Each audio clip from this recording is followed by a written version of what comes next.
মহাকাশে শোনা গেল ফেরেশতাদের শব্দ। নিজেদের অজান্তেই কি নাসা আবিষ্কার করলো আসমানে থাকা ফেরেশতাদের জিকিরের ধ্বনি? নাসার একটি গবেষণায় উঠে আসে মহাশূন্যকে নিঃশব্দ ভাবা হলেও আসলে সেখানে প্রতিনিয়ত শব্দ হচ্ছে। গবেষকরা সেই শব্দ শুনে বলছেন যেন বিলিয়ন বিলিয়ন মানুষ একসঙ্গে গান গাইছেন। অথচ শবে মেরাজের রাতে রাসূল সাল্লাল্লাহু আলাইহি ওয়াসাল্লাম বলেছিলেন মহাকাশে প্রতিনিয়ত ফেরেশতারা জিকির করছেন। তবে কি এবার রেকর্ড করা হলো ফেরেশতাদের জিকিরের ধ্বনি? আবু দার রাদিয়াল্লাহু তাআলা আনহু বলেন, রাসূল সাল্লাল্লাহু আলাইহি ওয়াসাল্লাম যখন মিরাজ থেকে ফিরে আসেন তখন তাকে প্রশ্ন করা হয়, আপনি আকাশে কি দেখেছেন বা কি শুনেছেন? উত্তরে তিনি বলেন, আমি যা দেখেছি তোমরা তা দেখো না, আর আমি যা শুনেছি তোমরা তা শুনো না। আকাশে প্রচণ্ড কাঁপুনির শব্দ হচ্ছে, আর তা হওয়ার কারণ আছে।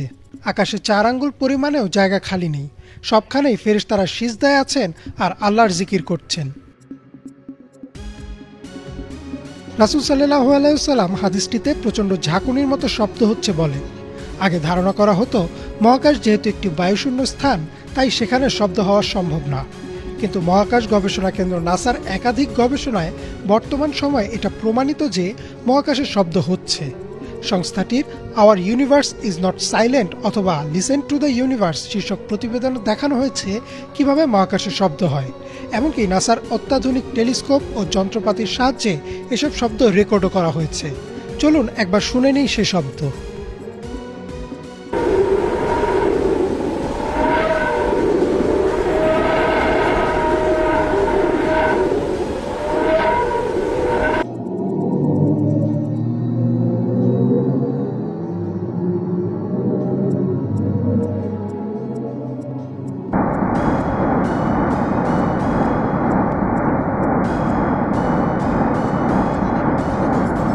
গবেষকরা বলছেন মহাকাশে মুক্তভাবে ছড়িয়ে ছিটে থাকা বিভিন্ন কণা বা নক্ষত্রের রেডিয়েশনের কারণে এই কম্পন বা ভাইব্রেশন সৃষ্টি হয়।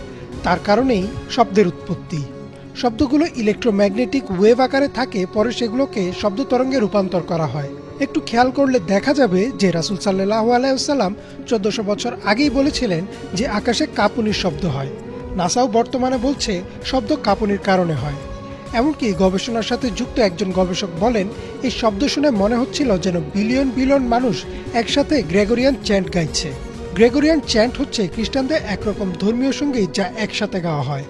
অথচ মহানবী সাল্লাল্লাহু আলাইহি ওয়াসাল্লাম 1400 বছর আগেই বলেছেন যে ফেরেশতারা একসাথে আল্লাহর জিকির করছেন। নাসা মহাকাশে এমন শব্দ আবিষ্কার করেছে ঠিকই, কিন্তু তারা এর পেছনে বিভিন্ন কারণ বর্ণনা করছেন। কোনো গবেষণায় বলা হচ্ছে নক্ষত্রের চৌম্বক ক্ষেত্র, কোথাও আবার বলা হচ্ছে প্রাচীন মহাবিশ্বের বিস্ফোরণের শব্দ। তবে শব্দগুলো মহানবী সাল্লাল্লাহু আলাইহি ওয়াসাল্লামের হাদিসের বর্ণনার সাথে পুরোপুরি মিলে যায়। আসলেও এই শব্দগুলো ফেরেশতাদের জিকিরের শব্দ কিনা তা আল্লাহ ভালো জানেন। ইমরান মাহমুদ, বাংলা ভিশন।